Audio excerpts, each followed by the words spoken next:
Do you have any audio, Stephen? No, I can't hear. Yeah, I just left and rejoined and still can't hear anything.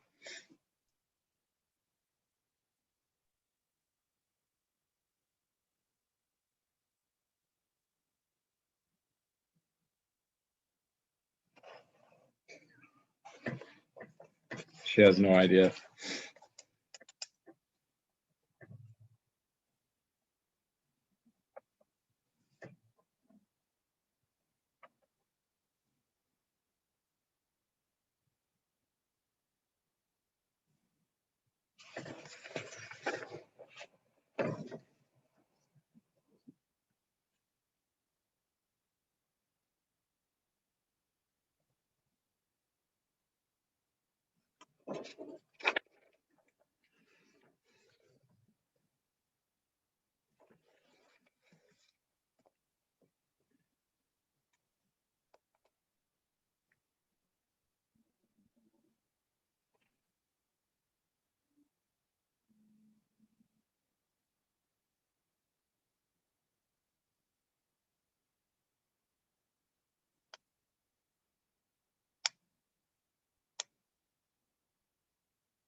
Hey, we have classmates.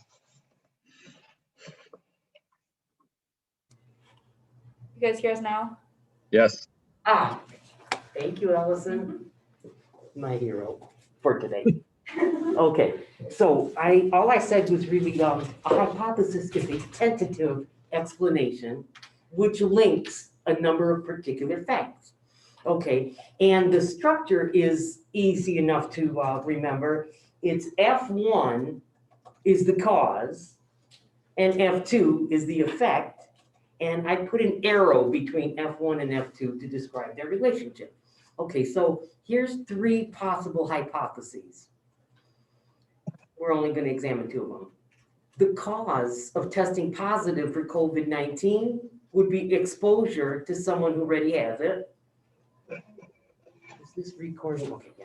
Number two, why do males and females think differently about ethical issues? And the main one we're going to examine today in class, why are there mass shootings in schools in the United States? Okay, so one thing that's important about the question you're trying to answer, what's the cause of blah, blah, blah, how the problem is worded. If the problem is worded in a very vague way, it's not going to be useful in guiding the research. So if I ask the question, why do males and females think differently in ethical issues? That's not as clear as, are the male-female differences when it comes to ethical reasons due to left and right brain differences? Now you know what to research. Are they due to different male and female role models in our society? Women being caretakers, men being protectors and providers? These traditional roles, I'm saying. Or are they due to the different levels of sex hormones? That would be something that could be tested as well. Okay, so I want to talk about the five, I think there's five, there probably is four. The four logical criteria for evaluating a hypothesis that you might not know a whole lot about. Okay, so the first criterion of a good hypothesis is its compatibility with existing knowledge. So your answer to the question in the homework or the test, this is from analogical reasoning, Justin, we're doing that later. Okay, so if you're answering the question of compatibility with existing knowledge, tell me in a minimum of 3 sentences, what do you know about the subject? And is this hypothesis compatible with it? Okay, now, you don't want to discuss the compatibility of F1 with existing knowledge unless F1 doesn't exist. Because the question is, does F1 cause F2? Now, if I said the cause of F2, male-female differences in ethical reasoning, is due to different cultural, social roles, if I can show that there aren't any different social and cultural roles for men and women in this society, then F1 doesn't exist. But I don't want you to think all you have to do is discuss the existence of F1, because you're discussing the causal relationship between F1 and F2.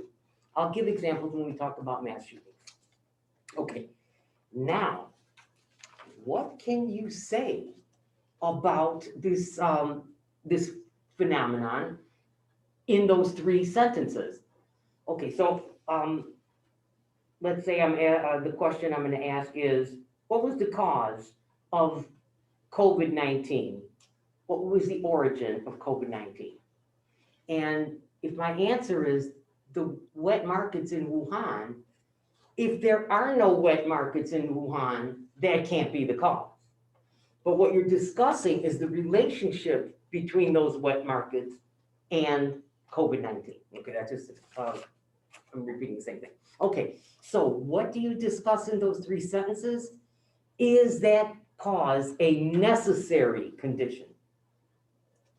Okay, so if I'm talking about the cause of the origin of COVID, was it originally in the Wuhan market? I don't think we know enough about whether the wet markets had to exist in order for COVID-19 to exist.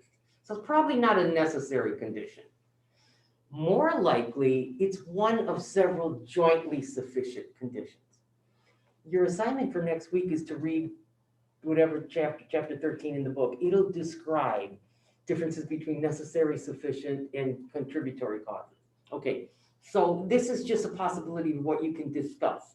If you say it's a contributory cause in your short essay about compatibility, you would have to say it's a contributory cause, but also these other causes are relevant. Okay, so I'm just giving you suggestions for how you're going to write those 3 sentences minimum. Now, Alexa, what's the problem with requiring compatibility with existing knowledge as the first criterion for evaluating a scientific hypothesis? So if you have 2 competing hypotheses to evaluate, choose the one that's consistent with compatible with existing knowledge. What's the problem, Alexa, with this criterion? What's the problem with existing knowledge is what I'm really asking. Well, then it's likely that new hypotheses that don't relate to existing knowledge. Okay, what I was going to say, Stephen Kuhn's book, The History of Scientific Revolutions, The Structure of Scientific Revolutions, he talked about, hey there, How's it going? good to see you. How was your drive? It was a long time. Okay, let me just briefly review what I said, James, okay? About how to evaluate a causal hypothesis? All right. Okay, and you can also see this lecture on my YouTube channel. Yeah. Okay, so all I really said is a hypothesis is a tentative explanation that connects a variety of particular facts. And to evaluate it, the first criterion I expect you to be able to apply is compatibility with existing knowledge. And that's pretty much as far as we got. I asked Alexa, why is that criterion a problem? Compatibility with existing knowledge. And she gave a good answer. Then I added to that Thomas Kuhn's book, The Structure of Scientific Knowledge, or Structure of Scientific Revolutions, talks about how there are different phases of scientific knowledge, and one paradigm will replace another paradigm because the first paradigm had some anomalies that could be explained. James, what's an anomaly? Something out of the ordinary. Right, something exceptional that the hypothesis doesn't explain. And so the wave theory of light was replaced by the particle theory of light, which was replaced by light can either exist as waves or particles, depending on the context. And crazy ideas that were prevalent in certain epochs in science, the phlogiston theory and other crazy things. the world is flat. Okay, so the problem with this first criterion is that it's a conservative criterion. Stephen, why is it a conservative criterion? What's wrong with a conservative criterion?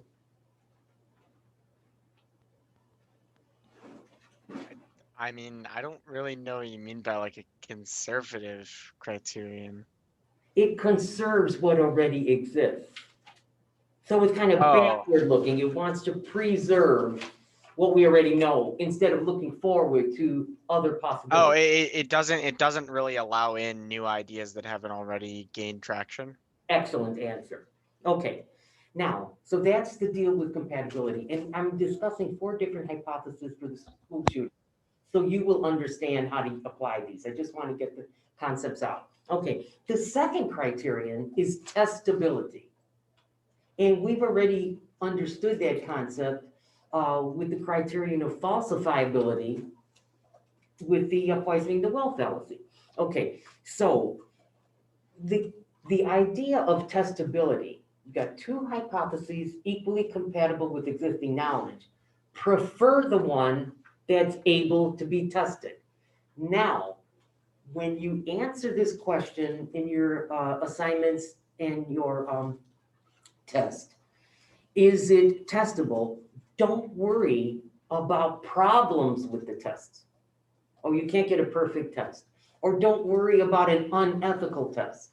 The criterion of testability is meant to exclude certain hypotheses that can't be verified or falsified. For example, metaphysical hypotheses. Here's some examples. How do you test the free will hypothesis? How do you test the hypothesis the devil made me do it? How do you test the invisible aura was the explanation?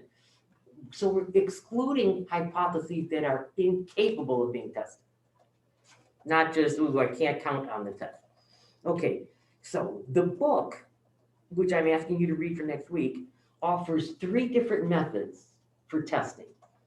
I want you to use the method of difference. The book talks about the method of agreement, the method of disagreement, and the method of concomitant variation. So if I'm trying to figure out whether the Wuhan wet market was the cause of the first COVID cases, the method of agreement would ask the people in Wuhan that were one of the first to get the COVID all went to the wet market, or all visited somebody that went to the wet market. That's the method of agreement. You can find that one thing that they all have in common, and that's they all went to the wet market. However, this isn't the greatest test because a lot of characteristics or qualities can be had in common. Like one thing they all had in common, I'm pretending I don't know, they were all Chinese. But that's not the cause of the COVID. Or another thing they had in common, they're carnivores, they're meat eaters. But that's not the cause, because people that eat meat don't necessarily get it. So I want you to do the method of disagreement. Now, if F1 is the cause and F2 is the effect, James, this is just a real simple structure for a causal hypothesis. F1 arrow causes F2. With the method of disagreement, you divide the population in 2. People that went to the market and people that didn't go to the market. If the hypothesis is true, there'll be more people with COVID that went to the market than the ones that didn't go to the market. So you divide a population into 2.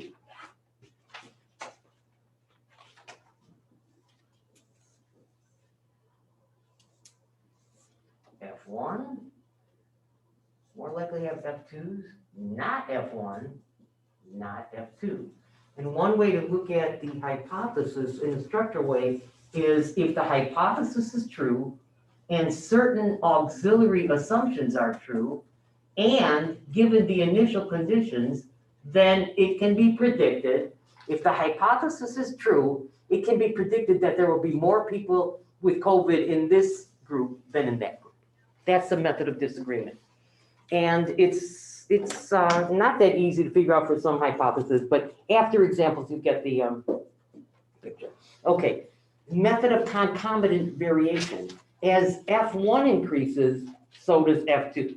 The more people that went to the markets, the more cases of COVID. So that's as F1 goes up, F2 goes up. Okay, now on the test, it's going to be a 10-point question. First, describe the test, the division of a sample population into two groups. Then list the variables that should be kept constant that would throw off the test if they were not kept constant. For example, let's go back to the argument about ethical thinking. If you're testing the hypothesis that males and females differ in terms of their ethical thinking, and it's because of our culture of assigning males and females to different roles, one thing you want to keep constant among all the families is a two-parent family. Because if they only had one parent, the child may not have a good understanding of the role that's missing with the parent that's missing. Okay. Any of the variables that could throw the test off because they might be the real causes. So keep constant, they have normal levels of sex hormones, because that was another hypothesis. Okay, with the examples, you'll see exactly how to do this. The variables are worth 5 points too. So you have to state the variables that should be kept constant. Okay, the next criterion, explanatory power. This is the criterion that says, if the hypothesis is true, what different and possibly unrelated facts can the hypothesis explain? Okay, a good example of a hypothesis with a lot of explanatory power is Einstein's theory. It's no longer a hypothesis, it's a theory of relativity, because it explains a phenomenon in planetary orbits at the level of the smallest molecule, atoms, molecular parts of a substance.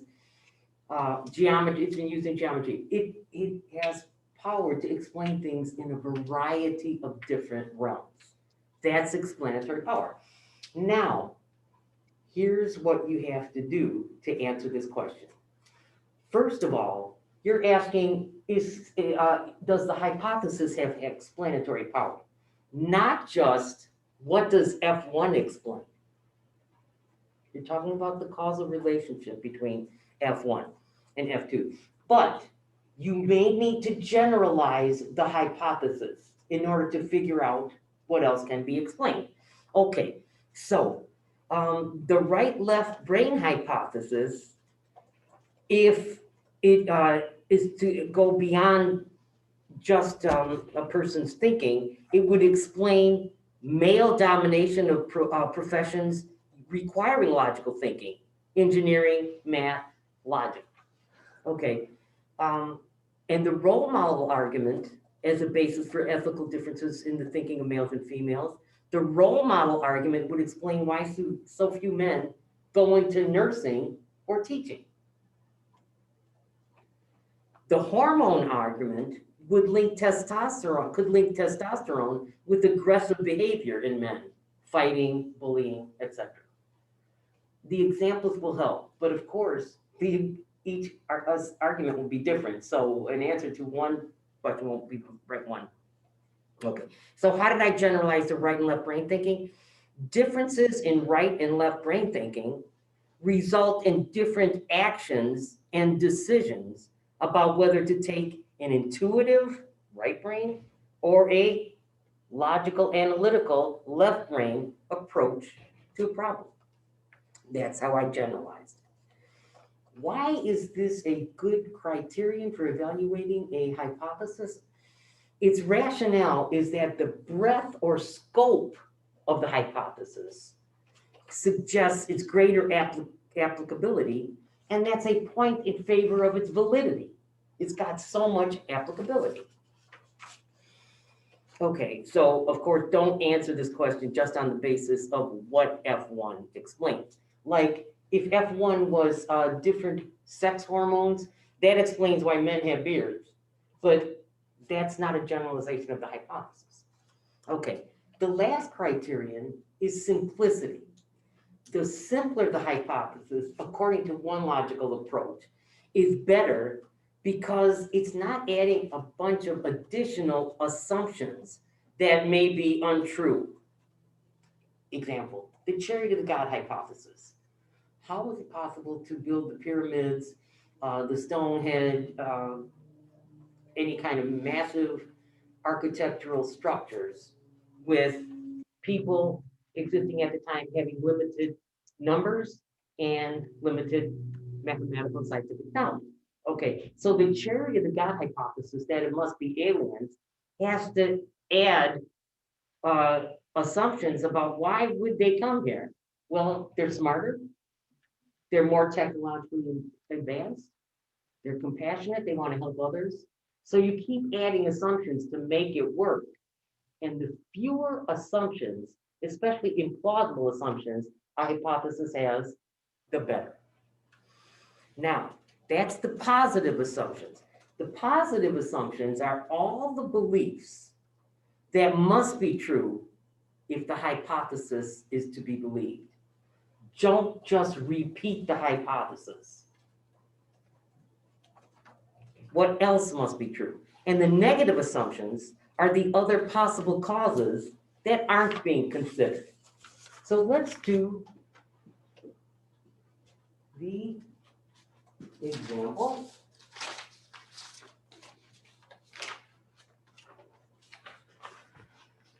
Video game, okay, let's analyze the hypothesis that it's video games. Video games, the playing of violent video games as the cause of mass school shootings. Mike, is this hypothesis a good one because it's compatible with what you know about the subject of violent video games? Could that be the reason why kids shoot other kids and teachers? Because they play violent video games? Do you think that's compatible with existing knowledge? Um, Did you find it plausible, yes or no? no, I don't. Why But not? 3 sentences. I don't find it compatible because violent video games exist in a virtual world, whereas school shootings are real. There's not an inherent emotional connection to characters in a video game that you may have in your daily life and interactions. And then 3, video games release different endorphins and things when you achieve success or kill your enemy than actually Those are hitting. good answers. Okay, what about, Stephen, what about the next one? Could the fact that these kids have been bullied in the past be the cause of their school shootings? And you're saying for the 3 sentences concerned with compatibility? Yeah. Do you think bullying is the cause of school shootings? I think it is plausible. Cause, Because bullying can cause emotional trauma that can lead to, different mechanisms of coping. The targets of school shootings could often be people who have partaken in bullying themselves. And um, I'm well, that's good. struggling with the third one. Plausible. Okay, Alexa, what about parental neglect or abuse? Is that a possible cause of the school shooting? I would say that's definitely a possible cause. Okay, based on what? A lot of people who experience parental abuse or neglect often turn to, can be more aggressive or just have a lot of pent-up trauma similar to bullying. Acting out, obviously school shooting is a big way of acting out. Yes, okay. Doing acts like that to get noticed by their parents as well. And just being mad at their circumstances might cause them to act out as well. Okay, good answer. I'm not testing you on what you know about the subject. I'm testing you about how well you can discuss compatibility. If you said sentences that were totally irrelevant, you wouldn't understand compatibility. Okay, Caroline, what about the mental illness hypothesis? I would say it's definitely possible. The hormone shifts in the brain tend to cause depression and other mental illnesses that can cause students to have erratic or behavior that they would normally not have. Also, if it's something where they have behavioral issues anyway, through mental illness, then they might not understand what they're doing is wrong. They might be. Exactly, that's a great answer. And you could also say it's irrational to kill a bunch of people that aren't a threat to you. So you say the rationality of it suggests mental illness. Okay, Cadence, how would you test the video game hypothesis? How would you divide a sample population into F1 and not F1? How would you do that division? Who gets in F1? And more importantly, who gets in not F1? You have a sample population and I guess measure the behavior for violent video games. So some people play video games, some people wouldn't play violent video games. Okay, divide a population into two groups. Kids that play at least 3 hours of violent video games per day, and kids that aren't allowed to play video games. Yeah. I just have a question. Is this like a survey kind of experiment, or is this like an experimental experiment where you're like taking a control group and a variable? Excellent question. Okay, I want to mention, imagine that you're doing, okay, this would either be you're taking a criminology class or a psychology class or sociology class. Okay, imagine that the professor has asked you to do a research survey. It's not an experiment, you just ask questions. First of all, you don't want to say, is the reason why you committed the school shooting is because of bullying. So that's not one of the research questions. So you're just dividing the two groups and then just looking at who committed it, who didn't. What variables would have to be kept constant in the video game? The video games they play, the length of the time playing video games. I can think of the others. What about the families? Yeah, Allison? I guess either 2-person or 1 parent, like how many parents they have in the household. Oh, would you say stable family? Yeah, stable functional family, socioeconomic class, level of education of the parents, locale. Are they in a gang infested neighborhood? Okay, so all that, you don't want these factors, you don't want to mix all the kids up who could have different reasons for committing school shooting. So take anything that might throw the test off. Okay, how would you test, this will be your thing, how would you test the bullying hypothesis? What are the two groups that you would research? I feel like if it's a survey, I don't know how you determine like students that get bullied though. Okay, what I was thinking is test kids from schools that have a strict and enforced bullying policy and schools that have no policy, whatever goes, goes. If the hypothesis is true, there'll be more kids bullied in the first than the second.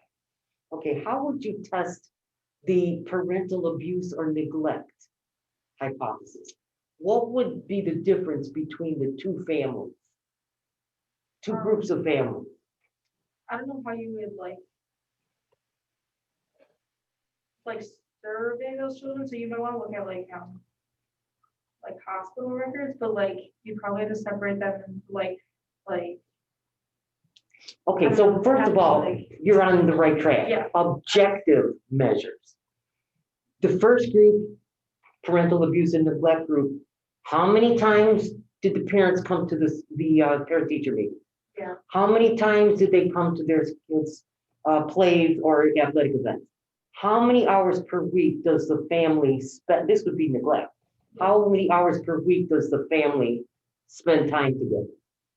So That, I just you have to didn't know if that was have like objective a- measures. I didn't know if that was like a reasonable survey to put out, because I don't know how young the kids are, so like, I don't know if that's like, Yeah, is that so like the different problems that we should just like ignore and just say like this is pretty tested. I think you're absolutely right. Keep constant the kid's age. Okay, In all the tests, keep constant the kid's age. That's a great point. Okay, Justin, how would you test the mental illness hypothesis? Objectively, not asking, are you crazy? And is that why? Yeah, Someone who was diagnosed by a physician. exactly. So kids that have had to have time out, kids that have had to have had a diagnosis, kids that have clinical issues that have been shared to the school, something like that. Okay, so that's testability. The next criterion, explanatory power. What else, Stephen, can the video game hypothesis explain? How would you generalize the video game hypothesis? You could generalize it into saying that like kids who play violent video games will also be like more aggressive and potentially have anger issues and things like that.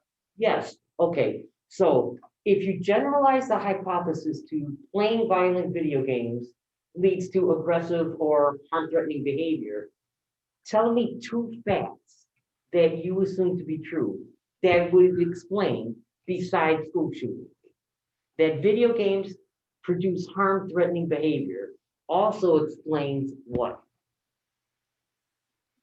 Why kids who play violent video games more than 3 hours a day do what?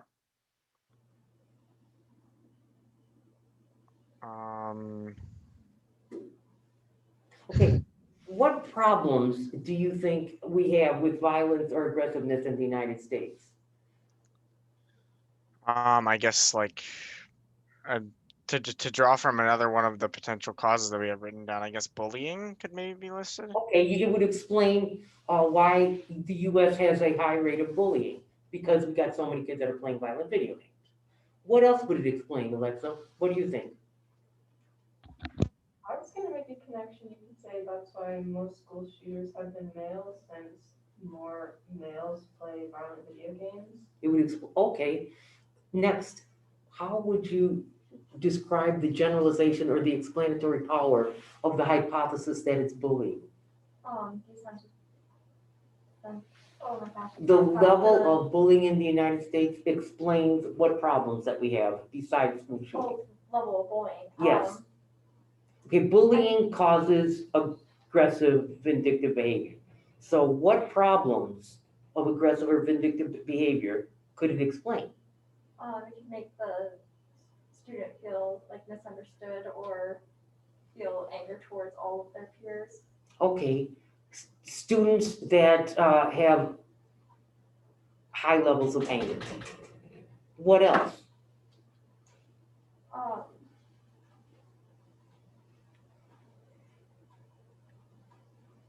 Why students act out in ways that eventually lead to dropping out of school. So why if somebody could dropping out? Because they get in trouble, because they've been bullied, blah, blah, blah. It could explain that. Okay, Cadence, what would the parental abuse and neglect hypothesis explain? Okay, it explains children's violent behavior, dysfunctional behavior. So what problems in the United States would the parental neglect and abuse hypothesis explain besides school shootings? It could explain other criminal activities, like stealing and general Exactly. murder. And maybe like the continuation of abuse in households, Hey. like those children grow up to. Excellent answer. Okay, James, what about the mental illness hypothesis? What else? And it's supposedly really rising because of quarantining, but mental illness explains what besides school shootings? What problems are we having with youth today that mental illness could explain? Suicide rates. Excellent. High levels of, well, that's what the hypothesis is. It's either depression or, or different mental illnesses. So I wouldn't use mental illnesses. But mental illness could explain the high dropout rate in the United States. We do have but I mean, there's better explanations for the high dropout rate, but that's one explanation. Okay, so what I want you to do for next week, I sent you the email. There's about 8 arguments, and we'll check if we have the same page numbers, but I'm sure you'll have the same. You didn't bring the book today, huh? No, I was looking it up, because I've been looking for the chapters. I think that that chapter is in my book for, the causation, but the chapter for, Analogical arguments? yeah, that wasn't in my. book, Okay, so but you were able to do the homework? I emailed. Okay, them. all right. Okay, so I gave you the Problem. pages. So for each of those causal hypotheses in those arguments, discuss compatibility with existing knowledge, testability, we do simplicity? No, okay, explanatory power and simplicity. Forgot to do simplicity. Mike, how simple is the video game hypothesis? The fewer implausible assumptions, the better. What are the assumptions that the video game hypothesis makes? You already alluded to them in your discussion of compatibility. It assumes that the kids who play violent video games are what or do what? What does it assume about these kids? They're more likely to be school shooters because they, learned impulsive behavior through first-person shooter video games. Okay, that violent video games instills a desire and a motivation for impulsive behavior. Here's another, anybody think of anything else? Look at all the kids that play violent video games and they don't kill anybody. It assumes that the kids that play the video games can't distinguish between reality and virtual reality. That when you kill somebody, it's very painful and horrible. Not like when you kill somebody in a violent video game. That they can't distinguish reality from virtual reality. I think that's a huge assumption. And that the kids have no internal moral compass that enables them to make good moral decisions. It assumes all that. Because killing people is a terrible thing. You're extremely unethical if you do that. Okay, what are the assumptions, Caroline, of the second hypothesis? The bullying hypothesis. Oh, wait, the negative assumptions, you list all the possible causes that are being rejected. That it's not bullying, that it's not mental illness, that it's not parental abuse or neglect. Those are the negative hypotheses. Okay, what are the assumptions made by the bullying hypothesis? That students feel that students will want to inflict, or like move their hurt to other people. When Okay. they internalize it more. Assumes that it's a very traumatic experience, and that it also assumes that very little was done for these kids by the school or the parents or counselors. Cadence, what are the assumptions of the parental neglect and abuse hypothesis? That these children will violently lash out as a result of that. They might not always express their pain in those ways. Okay, they want to act out because of, and here's another one, that nobody else has reached out to the kids and is mentoring their kids in important ways. No teachers, no counselors, no aunts or uncles, no siblings, no grandmothers. It also assumes just because they are neglectful or abusive, that nobody else has intervened. What does the mental illness hypothesis assume? That people with mental illnesses will become violent. And like you said, that nobody else or no one's helping them. Okay, there we go. So that's your homework. Let's move on to your analogical argument. Okay, so the plan, Caroline and James, you're taking the test today. Yeah, and that's why I'm skipping the in-class assignment, so it doesn't get too late. We're just gonna do the analogical arguments. Let's start with you, Mike. What's in the base? Now we're looking at the structure. What's in the base of argument number 5? Things like A and B. What's A? I don't have that in front of me. I'm sorry. Okay, Stephen, what's A? What's the base? A is scuba diving, roller skating, jogging, and tennis. Okay, what category? Oh, and B is what? The Chevy Monza. Okay, so I would say driving a Chevy Monza, because those are all activities, and the other is an object. Just to have them in similar categories, verbs. Driving the Monza compared to scuba. Now, how did you know that the conclusion was about the Monza and not scuba diving? How did you know all those activities were the base? I mean, I don't know if this is like a valid answer, but because it was an advertisement, you always know that they're kind of trying to convince you to buy Excellent, something. right. The conclusion about the Monza is you should buy it. Yeah, so the conclusion is about the Monza, very good. Okay, Justin, what is the category that these things have in common? What category do driving the Monza, scuba diving, blah, blah, blah, have in common? What kind of activities are they? I don't have it in front of me. What number is this? This is number 5. But the category will never be in the argument. But they're all like extracurricular, something recreational, I guess. Okay, that's not a bad answer. There's not one correct answer. I put human activities involving movement and at least some minimal physical skills. Another similarity that's given in the book is they're full of life and a sporty lifestyle. Okay, what's Z? Well, it's already been said. Z is, when it comes to describing the Monza, if you want an exciting lifestyle, buy it. And when it comes to scuba diving, jogging, tennis, and what was the other one? Roller skating. If you want a lifestyle full of life, do these things. So Z doesn't explicitly appear twice in the argument.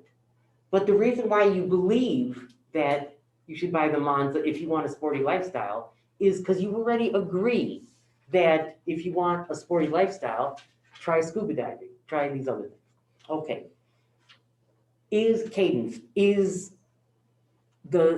Are the words in Z logically linked to any of the relevant similarities? What was your Z?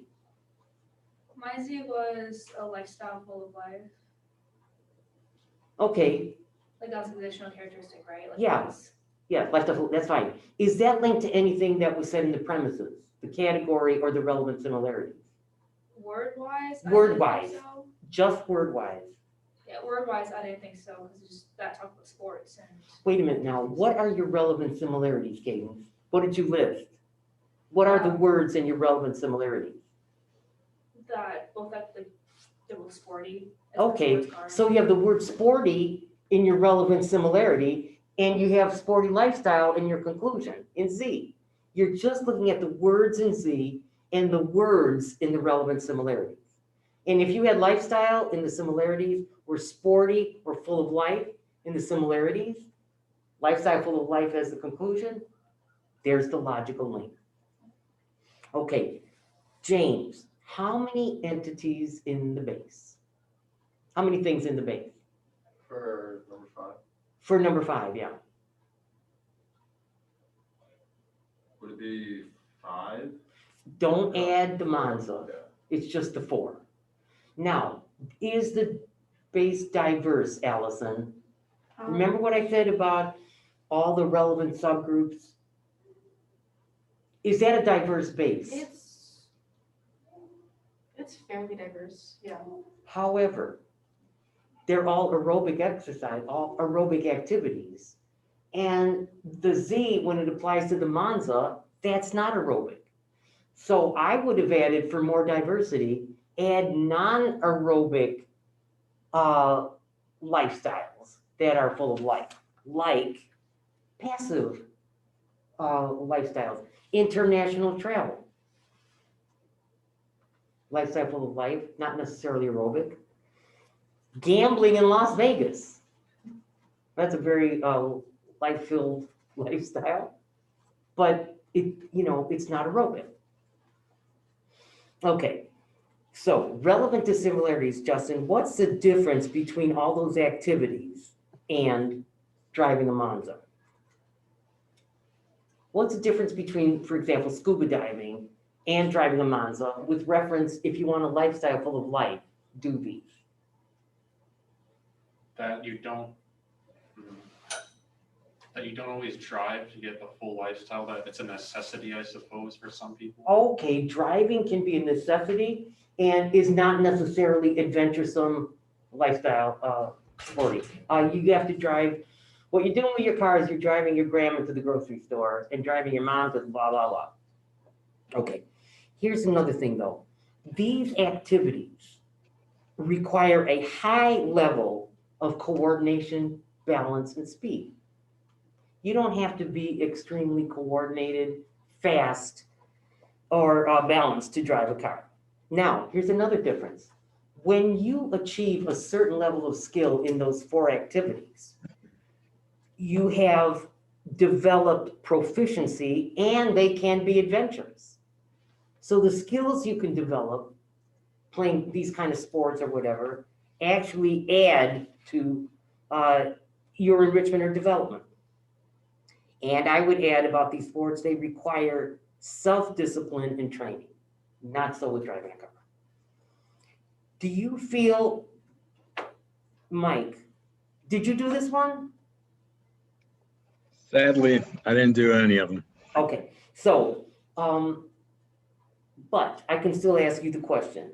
Is, if you want an exciting lifestyle, do this thing.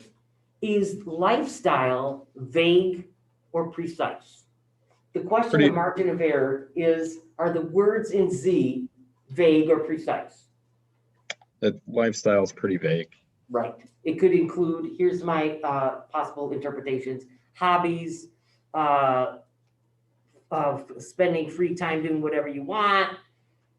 It could mean your lifestyle is based on your relationships with other people. We don't really know what lifestyle refers to. Okay, number 6. Alexa, what's A and what's B in number 6? I said A was crime rape cases and B was the motor accident. No. No. No, because is he trying to prove that you can fairly judge, motor accident cases because they're so much like rape cases? The conclusion is about, wait a minute, yeah, you said rape cases A. Yeah. Oh, okay, sorry about that. Yeah. Okay, what category do these cases have in common? I just said legal cases in the category. That's, yeah, trying civil or criminal cases by a judge. Okay, anything else that these cases have? Pardon me? For the category or just? No, for other similarities. Oh, for explicit similarities, Yeah. I said the judge has never attempted either crimes himself.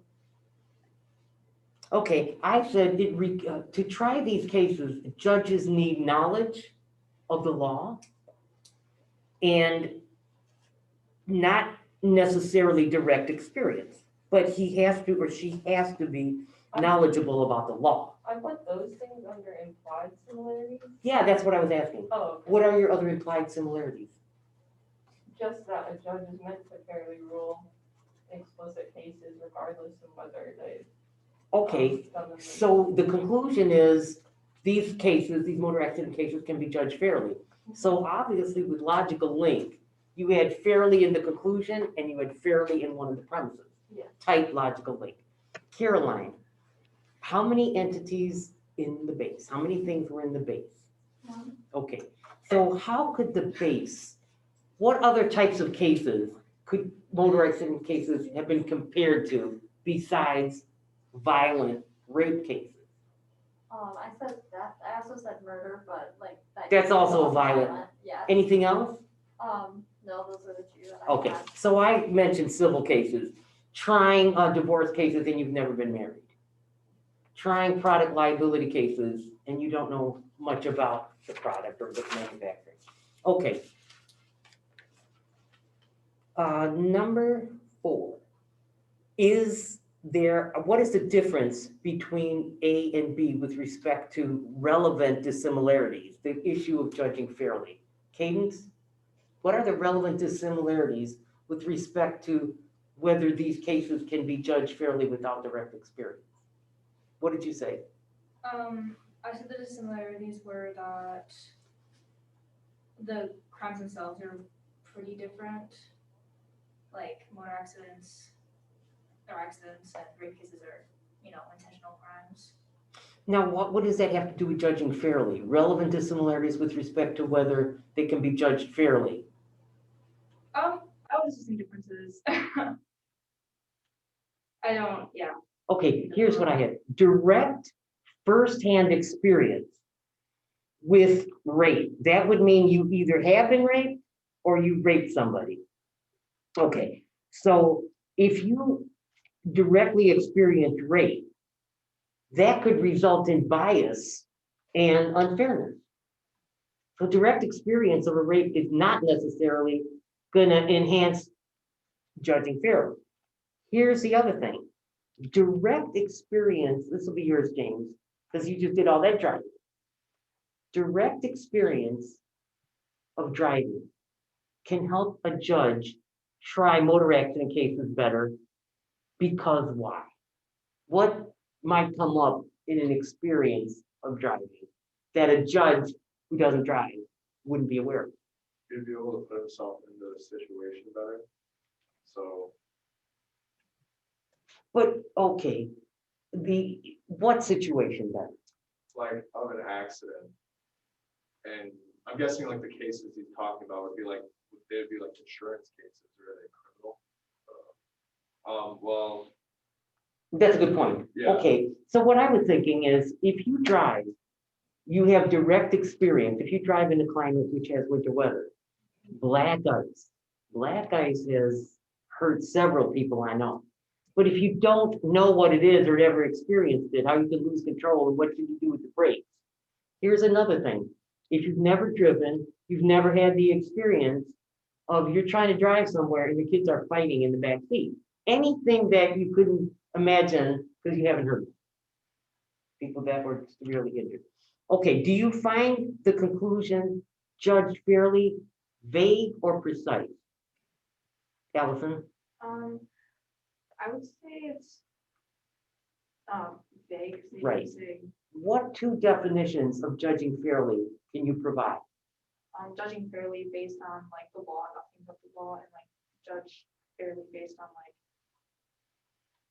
I guess, basically putting yourself in like the person's shoes, like Okay, you gotta know not what bad. to do, but Yeah, I said fairly relying on precedent, which is what you said, knowledge of the law, and without sexist, racist, or classist biases. So the question is there a large or a small margin of error? 3 ways you can answer that. It's large because the words are imprecise, and then any word in C that's imprecise, give it 2 definitions. If you think it's small because very precise, provide the single meaning that the words in C can have. The next question is, could numbers have been used and weren't? Well, numbers wouldn't be probably relevant. And third, the scope. Does it go beyond what the premises entitled you to say? Those were discussed last week. Okay, how about you, Justin? The coach, college president part, which is the base and which is the subject of the conclusion?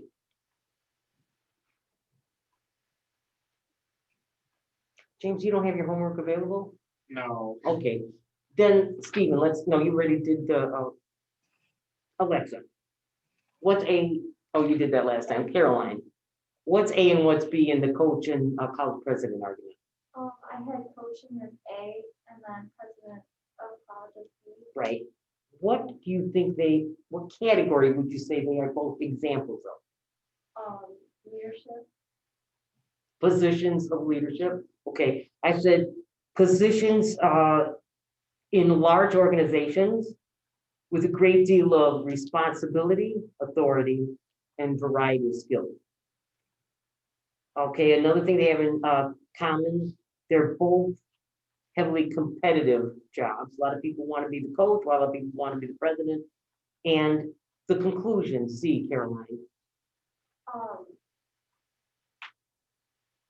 trying to think of what I had, because I got a little bit confused on the whole key concept until like right when I turned in the second version. of the homework. Oh, yeah. You must win or leave. Yeah. Yeah, that's the conclusion. Okay, cadence. What else? Okay, is the conclusion logically linked? You must win or leave with any of your relevant similarities. What was your answer to this question? You must win or leave. Is there anything in the premises that has similar words? Yeah, this one I find hard to do because like I find logical connection without like the words necessarily.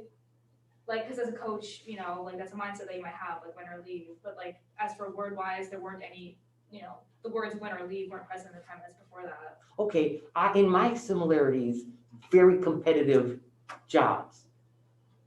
So with competition, that means winning and losing. What I did actually is I added that similarity after I found out what Z was. Okay, does the base have diversity? How many things in the base, James, and does the base have diversity? No, because it's only coaching, right? Yeah. Now, what could have been added? What positions with a great deal of authority, responsibility, skills, competition, what could have been added to the base besides coaching? Like the athletic director or something like that. Something, that's not adding much diversity though, is it? Yeah. Get out of the sports realm.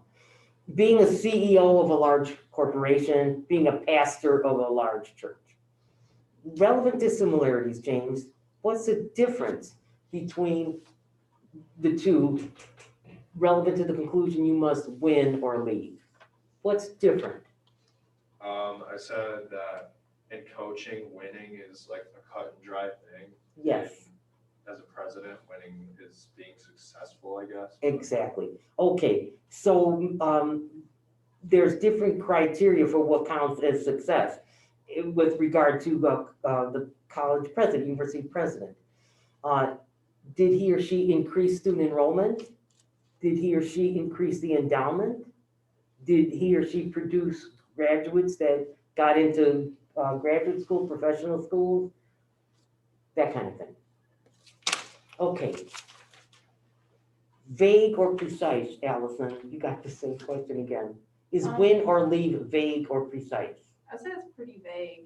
Yes, we know what it means for a coach, but we don't know what it means, again, when I mentioned the aims, were those aims successfully completed? Okay, what's the next one? Cutting off the infected finger? Oh, it's the No, lighthouse it's- one and death penalty. Oh, lighthouse and death penalty. Okay, what category do they both belong to, Allison? Which category is it? Yeah, lighthouse and the death penalty. I set my homework up a little bit weird, so I think I'm gonna change that for next time. But, And what's the base and what's the subject of the Oh, okay, conclusion? so I said that the base was the lighthouse, and then the subject of conclusion was the death penalty. Right.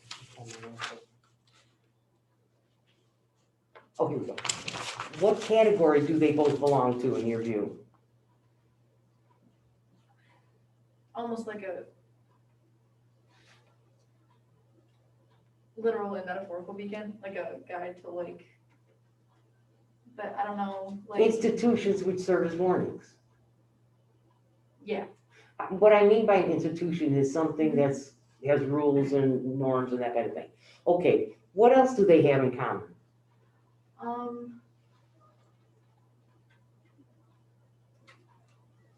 I said that the lighthouse, and the, okay. I set my homework up like really weird, so I said like the lighthouse like guides ships to shore, so like, it kind of like tells, it gives them like a guide on like how to get there, like what not to do, like where not to go, and like the Okay. death penalty kind of does the same thing. Okay, not bad, yeah, because I said believed to save life through deterrence or prevention. And what about the failures to work are not well known? That's given in the argument. Yeah, don't is that, know. would that be a similarity then? Yeah, they both, Okay. yeah. Because you can't prove how many lives were saved by putting a murderer to death. Okay. And what's the conclusion? Even without proof of lives saved, they should not be eliminated. Okay, so I had, for logical link, I had saved lives in my second relevant similarity, and I had saved lives in my conclusion, in Z. One entity in the base. Allison, what else could the author have provided besides the lighthouse that serve as warnings, believed to be deterrent, and we don't know about its failures, where people weren't deterred? So the ones that I thought of are kind of like, they don't add a ton of diversity, but I like thought of like the lights on top of like tall buildings that tell planes like, hey, don't fly into this, or Wait, Allison, I'm sorry, I didn't understand. What you said. sorry, the lights on like the top of tall buildings. Oh, okay, yeah. Or like speeding tickets that deter people from speeding. Oh, that was a good one. Okay, I had flashing yellow lights and tornado warnings. And when schools give you warnings about your failure, I just thought there was another possibility. Now, I know you don't have your assignment here, but what's the difference between the death penalty and the lighthouse with respect to, we shouldn't eliminate them even without proof of lives saved? What's the difference between a lighthouse and the death penalty? That the lighthouse doesn't actually, well, it doesn't kill anyone, doesn't harm anything. Yes, that's the main thing. And the death penalty is state sanctioned murder, and the death penalty can be regarded as cruel and inhumane punishment. Okay, back to you, Justin. Without proof of lives saved, they should not be eliminated. With no proof, they should not be eliminated. I think the words are precise. Yeah. So this one has a small margin of error. Okay, the next one, Stephen, number 11.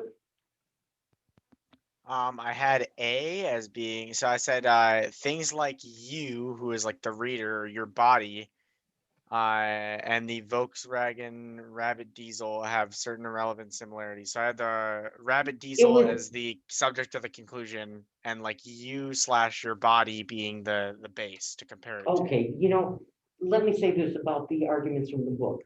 This book didn't have the structure of analogical arguments. So some of these don't conform perfectly to being put in this structure that I've asked you to do. So it wasn't easy to figure out on this one what the base was. I had using gas for driving the VW is being compared to eating food for energy. That's what's being compared. It doesn't necessarily have to be you. It's just anybody who eats fast food for energy, or just comparing what you spend on food to live and what does it cost for gas driving the VW. They're both examples of using up fuel to provide energy or power for moving or for a moving active object. The amount, they both have the similarity that there's a certain amount of fuel needed or used to get to a destination. And Z, each of these can be evaluated as a basis for the preferred method based on costs and benefits of the fuel. So Z, each of these can be evaluated. See, that's what's kind of weird about the structure, because it's obvious the conclusion is by the VW, but you can't say that about eating fast food for energy. Don't eat fast food for, it's just, this is not an argument that's easily put into the structure.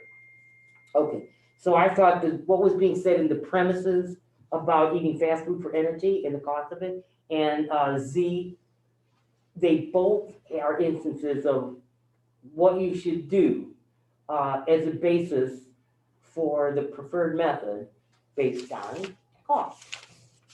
Okay, I guess I ended there. What could have been added to the base? So there's a logical link because it's talking about fuel and costs and benefits, and using up fuel is in the premises.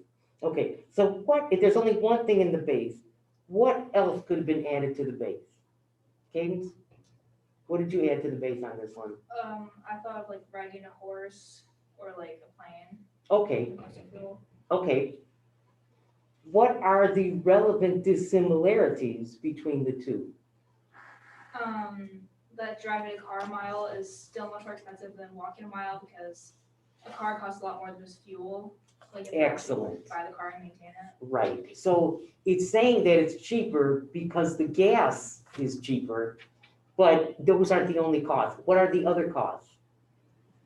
But like having a car, Yeah, yeah, buying insurance, it breaks down, you have to fix it. yeah, the original cost, insurance, you don't have to buy anything, to get your body to work.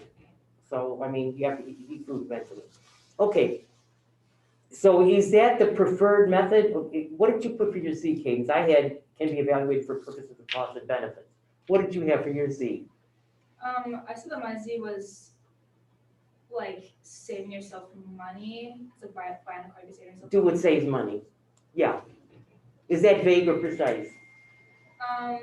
I thought that was vague because just because of the argument itself was weak. because of Okay, that, the If you dissimilarities. could say it's, I think it's do whatever saves you money. I think that's fairly precise. But the problem is the vagueness of what are you spending the money on besides fuel, like you mentioned before.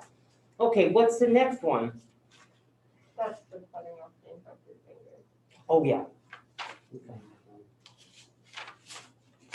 Do you want to do that one, Alexa? For my base, I had the infected finger in the base. And then that drawing conclusions on people who commit adultery, prostitution, homosexuality. Okay. Because the conclusion is about what to do about prostitution. Okay. What are the things that they, what is the category that they both belong to? The author kind of put them in the category of like the undesired part of society or your health, Okay, just having negative effects on the whole. yes, that's excellent, yeah. And what's Z? There wasn't a whole lot. Z was that the solution would be to cut off your fingers, so conclusion, the solution would be to execute those who committed. Yes, so if you have to use the same words in both, must be eliminated. Yeah. Or this corruption must be eliminated. Okay, how many entities? Yeah, James? So I wasn't here last week, I just have a question. Yeah. Is D and the conclusion the same thing? Yeah, Okay.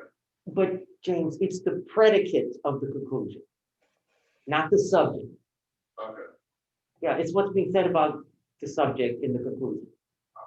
And it's also being said about the base or implied about the base in one of the premises. It's a predicate of a sentence, the final sentence or the destination of the argument. Okay, so logical link, how many entities in the base? What could provide diversity in the base? It just had cutting off a gangrene finger. And that's a physical form of corruption. So what else could have been added to the base besides cutting off a gangrenous finger? What forms? Yeah, Like a snake bite. okay, but that's still a physical Oh, you're thinking- corruption. What other non-physical? Political or religious corruption. Okay. And if you want to add another material example, cutting off the mold off of some cheese or something like that, you want another. Okay, what's the relevant dissimilarity between the two, Justin? The gangrenous finger, prostitution, Well, adultery, like you homosexuality. said, one is physical and the other isn't. What else? Okay, One is a what, disease. exactly. One is an actual disease that gets a diagnosis and a remedy. The other can be a subjective determination about moral corruption. You can choose to do one, but you can't choose to do gangrene. Okay, not optional, okay. And the conclusion, is it vague or precise? Must be eliminated, or corruption, this corruption must be eliminated. I think it's precise. The way Alexa did it was good. Finger must be cut off, people must be killed, because that's what it's really saying, they must be killed. Okay, what's the next one? It's the older generation. Oh, yeah, this is a good one.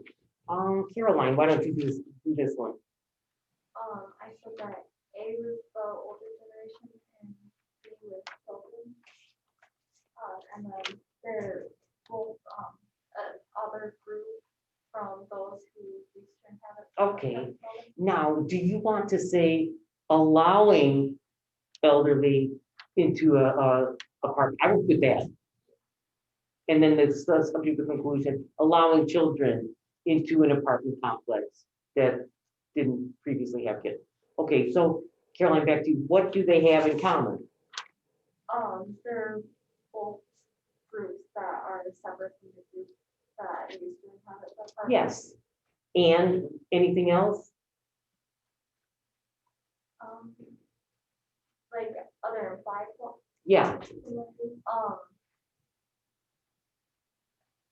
I just added these groups could have different personalities, characteristics, motivations, health histories, all those things.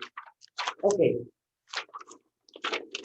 What could have been added to the base besides, since it's only had allowing elderly tenants in a previously homogeneous apartment building, what else could the author have added to the base besides elderly tenants? Different groups that weren't previously allowed, that aren't your typical apartment dwellers. maybe like college students, those who are still in school that Okay. they haven't established themselves. Yes, Could you say pets? that's what I said, yeah. Pets, refugees. What else did I think? Handicapped people? Okay. Relevant dissimilarities. James, what's the difference between allowing elderly people into a previously age restricted and allowing kids in a previously age restricted group? What's the difference between kids and elderly as far as having them in your apartment building? I said children are much noisier and often break things, where Yeah. elderly don't do that. Okay, so I said the same thing. They're noisier, they're destructive, and I put they are in fairly good health. The elderly, what would you say about the elderly as far as positives or negatives? They're quiet, they keep to themselves. Yeah, and they are experienced. Maybe they can be tapped into for their experience. I was gonna say that children don't pay rent. Is that not relevant? No, because they're fair, you want to say that. Okay, but I was just saying the elderly could be a source of help to people where kids aren't. Can you babysit? Can you give me advice on how to make a, or not what? Okay. Margin of error, James. It would be a better place to live because of the diversity. Is that vague or precise? It's pretty vague. Yeah, better place could mean what? A lot of things. Just got to name two. Yeah, it could mean like the community is better, like they're more inclusive. Yeah, And then another one would be like, a sense of community might be enhanced by different others. and then More happiness, more joy or whatever. I'm happy when I'm around kids. Okay, I think I want to get this test started for James and Caroline, so I'm going to conclude there. Now, you guys, I'm going to shut the Zoom off because we're taking an analogical test. Fallacy test. What I will do for you guys is to email you your grade, and I will send the answer key. Or did I already email you? Yeah, I did that before. Okay. Okay, so I'll send you the answer key tomorrow, all of you, because I don't want the answer key floating around while James and Caroline are taking the test. So I'm going to return the test now. I'm going to get off the Zoom. See you guys later. All right, thank you. See you, Mike.